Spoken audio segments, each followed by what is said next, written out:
there are no shortcuts. Something that's becoming increasingly apparent to me the further I go along this journey is that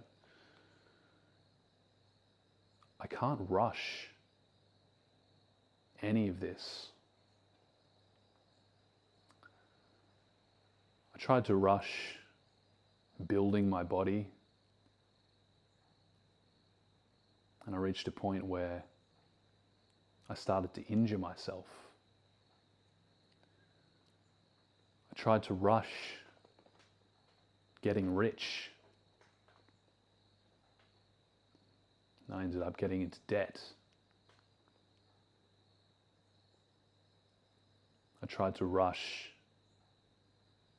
having the perfect relationship with the perfect woman. I ended up getting my heart broken over and over again.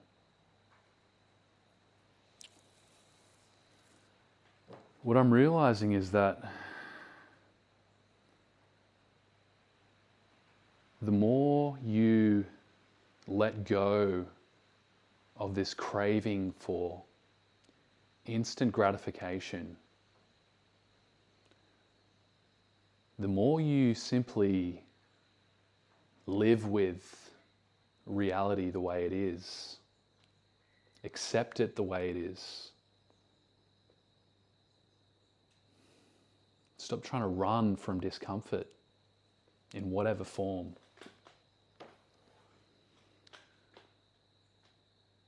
The more you're building inner strength, inner character.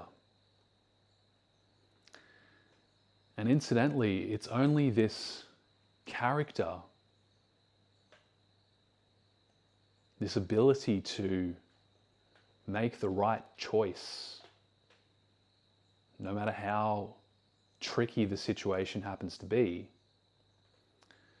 It's this trait which will allow you to keep the wealth, keep the woman, keep the body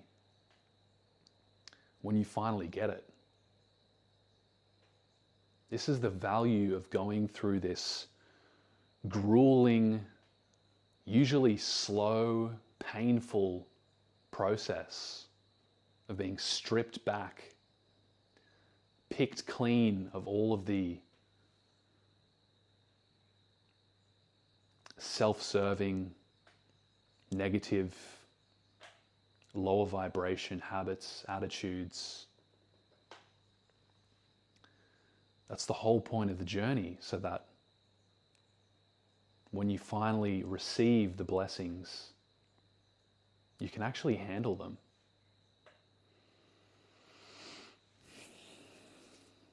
This afternoon I spent hours just letting go.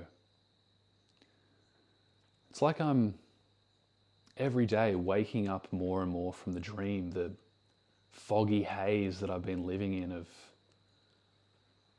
chasing instant results. It's like the gravity of where I am now is starting to really set in.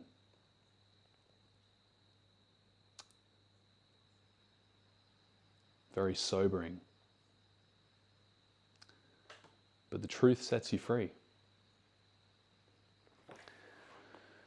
Reminds me of the story of Moses, or Moshe, as he's known in Hebrew. Moses was born in Egypt to Levite parents during a time when the Egyptians were becoming concerned about the Hebrew people. They were becoming too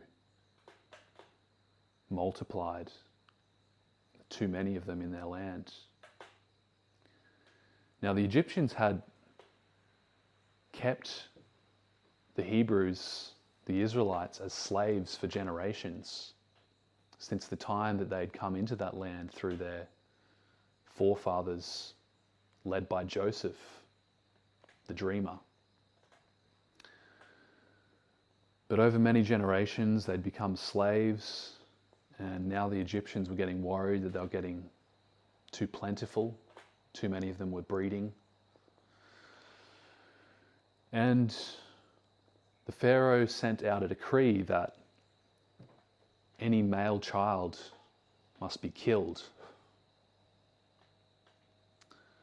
And so they began to take away all of the male children from the Hebrews.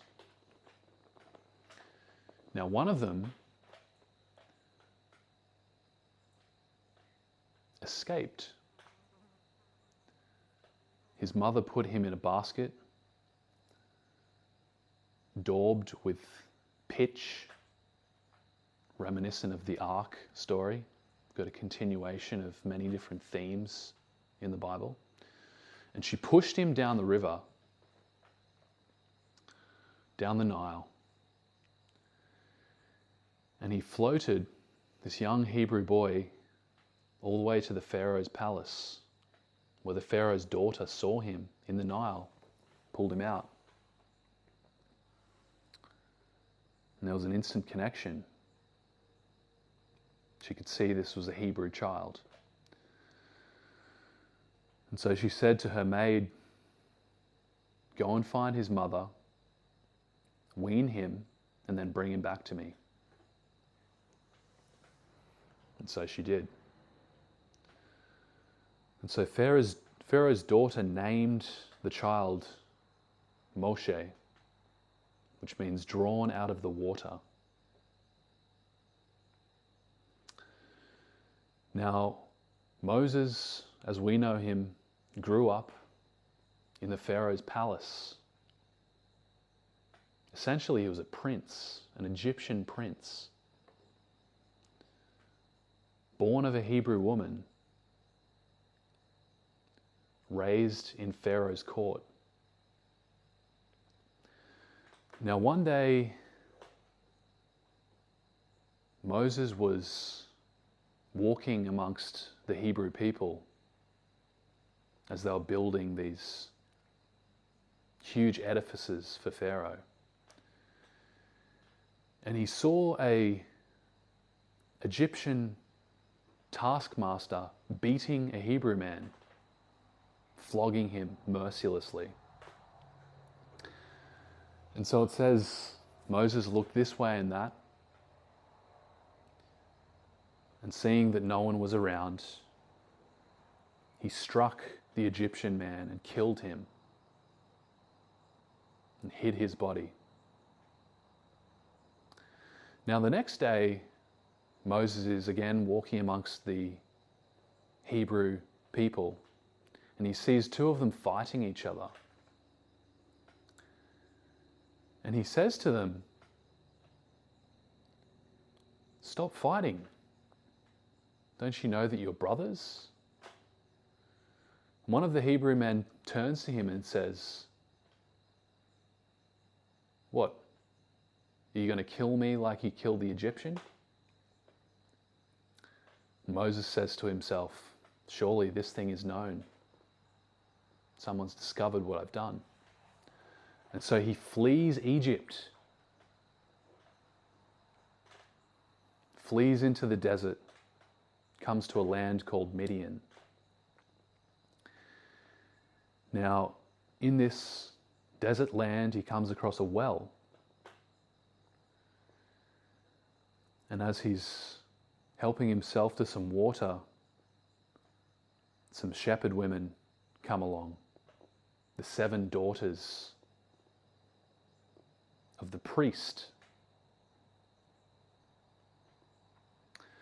Now, as these 7 women are helping themselves to the well, some other shepherds come along and start harassing them, trying to clear them away from the well. And so Moses stands up and drives these other shepherds away. So the story goes that the daughters then take him back to their father, Rule, and he lives with them, becomes a shepherd. Now, the priest of Midian gives one of his daughters to Moses. He marries her, and they bear a son. Time passes and Moses is out looking for one of the sheep. He's now become a shepherd. And he comes across a burning bush. He notices something very odd about this bush, that it's burning, but it's not consumed by the fire. And so he draws close to this bush. I'm going to read the rest to you from the account in Genesis.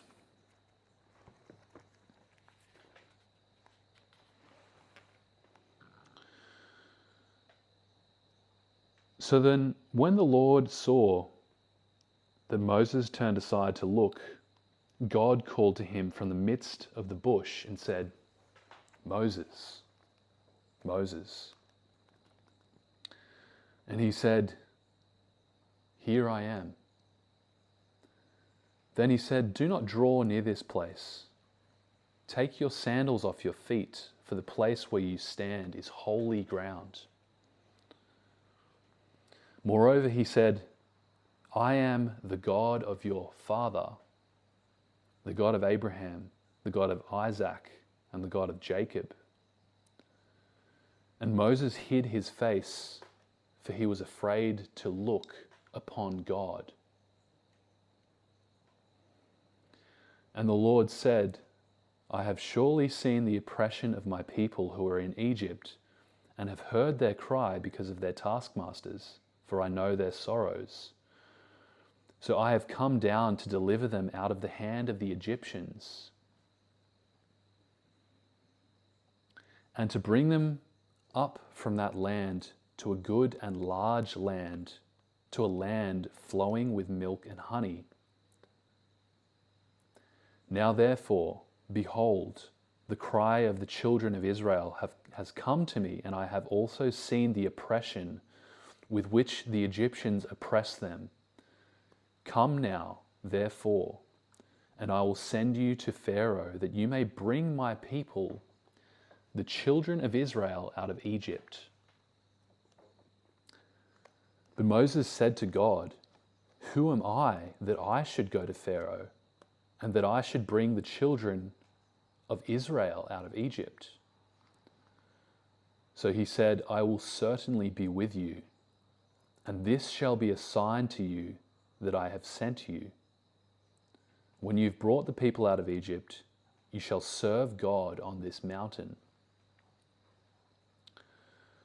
Then Moses said to God, "Indeed, when I come to the children of Israel and say to them, 'The God of your fathers has sent me to you,' and they say to me, 'What is his name?'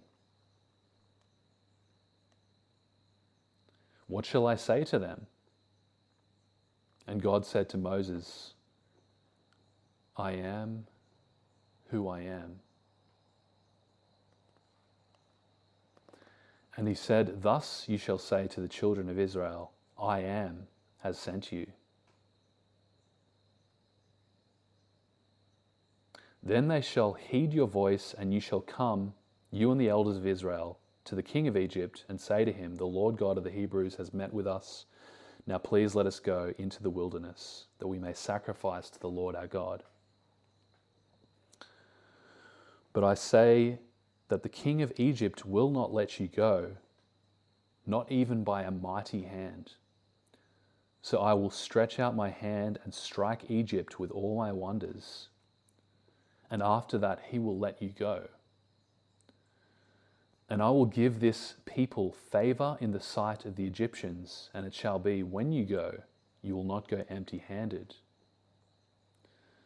Then Moses answered and said, "But suppose they will not believe me or listen to my voice. Suppose they say, 'The Lord has not appeared to you.'" So the Lord said to him, "What is that in your hand?" He said, "A rod." And he said, "Cast it on the ground." So he cast it on the ground, and it became a serpent, and Moses fled from it. Then the Lord said to Moses, "Reach out your hand and take it by the tail."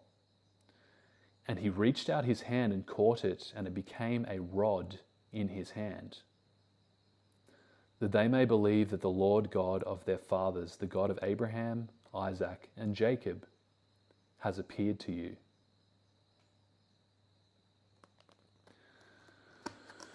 Now, we've got a lot of symbolism happening here, and it continues throughout the rest of the book of Exodus. Powerful symbolism. First of all, Moses is taken out of the water. It's the literal meaning of Moses, to be drawn out of the water. And we're going to go into occultic, esoteric symbolism here. In the occult, in esoteric circles, the primeval waters, the waters of creation, anytime you see reference to the waters, particularly in alchemy, it's a reference to the semen.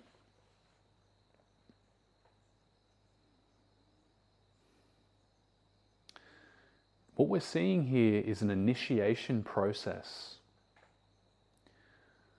What you are going through right now, my brothers,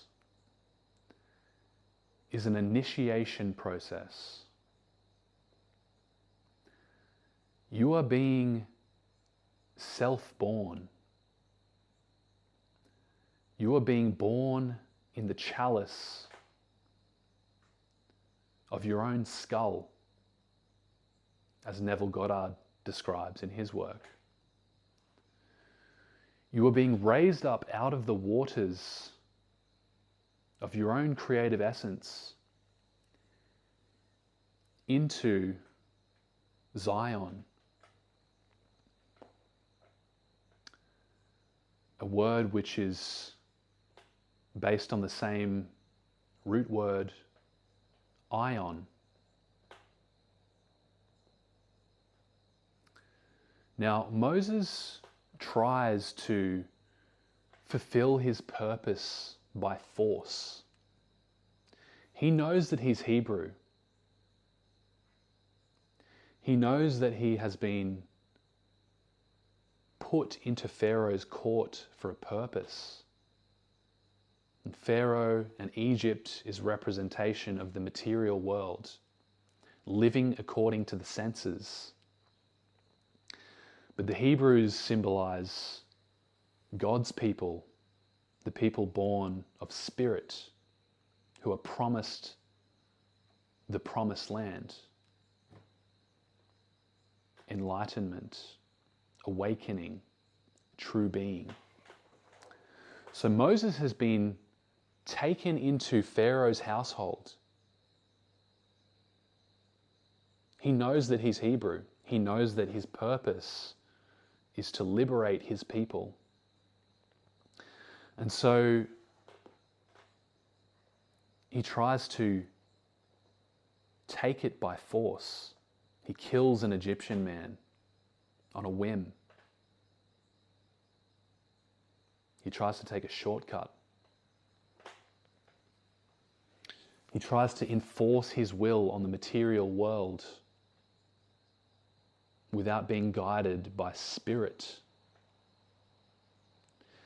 This is why everything that you have done, which has been purely through the power of your will,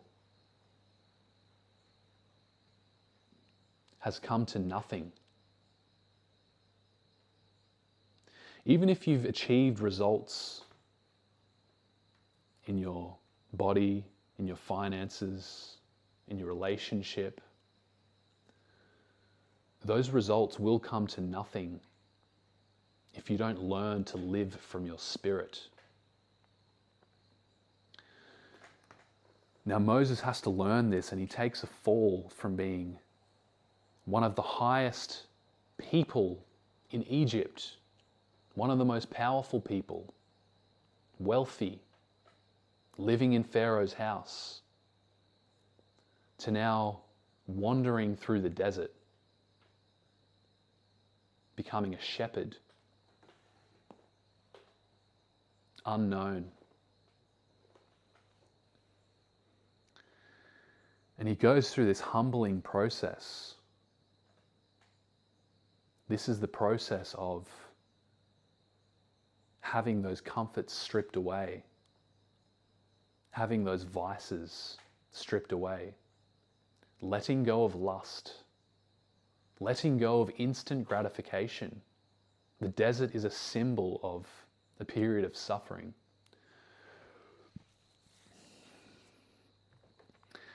Now Moses comes across the bush, the burning bush. What do we see in the Garden of Eden beside the tree of the knowledge of good and evil? We see the tree of life, blazing white, filled with light.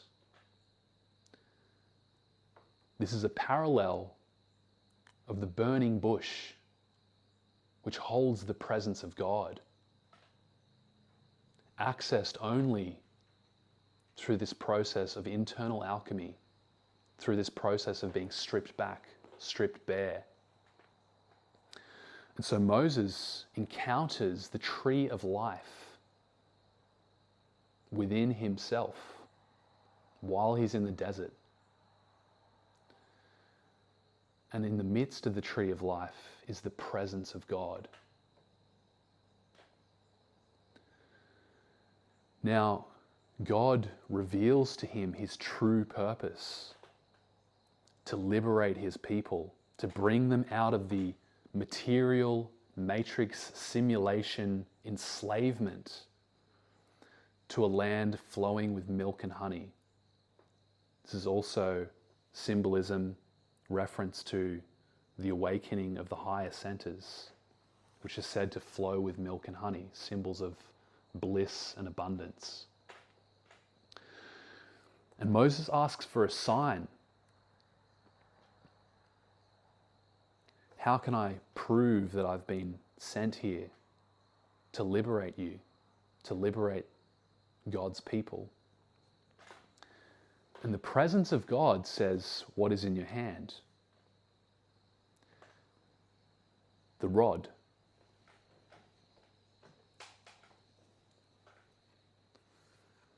The rod that Moses carried, a symbol of the spine, the rod that runs from the coccyx all the way up to the skull. And he throws it on the ground, a symbol of casting down, yielding, surrender. And as he casts down the rod, it turns into a serpent, a direct reference to the Kundalini. Now, I want you to reflect on the difficulties that you're facing. This is very raw, what you're going through, the further you go along this journey. I wish I could say that it gets easier, but I'm experiencing that it's getting more intense. The lust, that's kind of like stage one. The inner battles, the inner junk that starts to emerge, that's really where it gets intense. But this is the process that you have to go through, the initiation, so that you can begin to transmute this serpent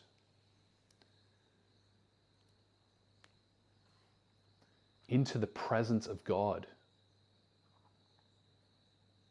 so that you can begin to walk the path of your divine purpose. No longer bound to the cycles of karma, going round and round, enforcing your will, trying to make things happen, trying to rush things, beating your head against a wall, and ultimately ending up empty-handed, taking things that don't belong to you in ways that were never meant for you. It's a humbling process. It's a process of suffering. But ultimately, it's a process that will lead you to the land of milk and honey. Stay strong.